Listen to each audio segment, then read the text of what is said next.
ദുബൈയിലെ വാഹന പരിശോധനയ്ക്ക് online booking സംവിധാനം നിർബന്ധമാക്കി. മുൻകൂർ അനുമതിയില്ലാതെ പരിശോധന നടത്തുന്ന ഉപയോക്താക്കളിൽ നിന്ന് പണം ഈടാക്കുമെന്നും ദുബൈ റോഡ് ഗതാഗത അതോറിറ്റി അറിയിച്ചു.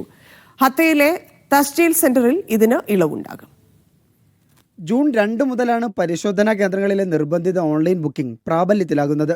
എമിറേറ്റിലെ 27 സാങ്കേതിക പരിശോധനാ കേന്ദ്രങ്ങളിൽ RTA ദുബൈ സ്മാർട്ട് ആപ്പ് വഴിയോ വെബ്സൈറ്റ് വഴിയോ പരിശോധനയ്ക്ക് ബുക്ക് ചെയ്യാം. പരിശോധനാ കേന്ദ്രങ്ങളിലെ തിരക്ക് കുറക്കുന്നത് ലക്ഷ്യമിട്ടാണ് നടപടി. മുൻകൂർ അപ്പോയിന്റ്മെന്റ് ഇല്ലാതെ സന്ദർശിക്കാൻ ആഗ്രഹിക്കുന്നവർക്ക് വാക്ക് ഇൻ സേവനം 19 കേന്ദ്രങ്ങളിൽ ലഭ്യമാണ്. എന്നാൽ ഇവരിൽ നിന്ന് 100 ദിർഹം അധിക സേവന ഫീസ് ഈടാക്കും. ദുബൈയിൽ രജിസ്റ്റർ ചെയ്ത നിശ്ചയദാർഢ്യ വിഭാഗത്തിലുള്ളവരുടെയും മുതിർന്ന പൗരന്മാരുടെയും ഉടമസ്ഥതയിലുള്ള വാഹനങ്ങൾക്ക് അപ്പോയിന്റ്മെന്റ് ആവശ്യമില്ല.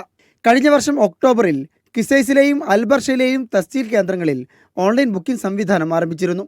ഉപഭോക്താക്കളുടെ സമയവും അധ്വാനവും ലാഭിക്കുന്നതിൽ ഈ സംരംഭം ഫലപ്രദമാണെന്ന് തെളിഞ്ഞുവെന്ന് RTA അറിയിച്ചു. പൈലറ്റ് ഘട്ടത്തിൽ 2 കേന്ദ്രങ്ങളിലെയും സേവനങ്ങൾക്കായുള്ള ശരാശരി ഉപഭോക്തൃ കാത്തിരിപ്പ് സമയം 46% കുറഞ്ഞെന്നും അധികൃതർ പറയുന്നു. Media 1 Dubai.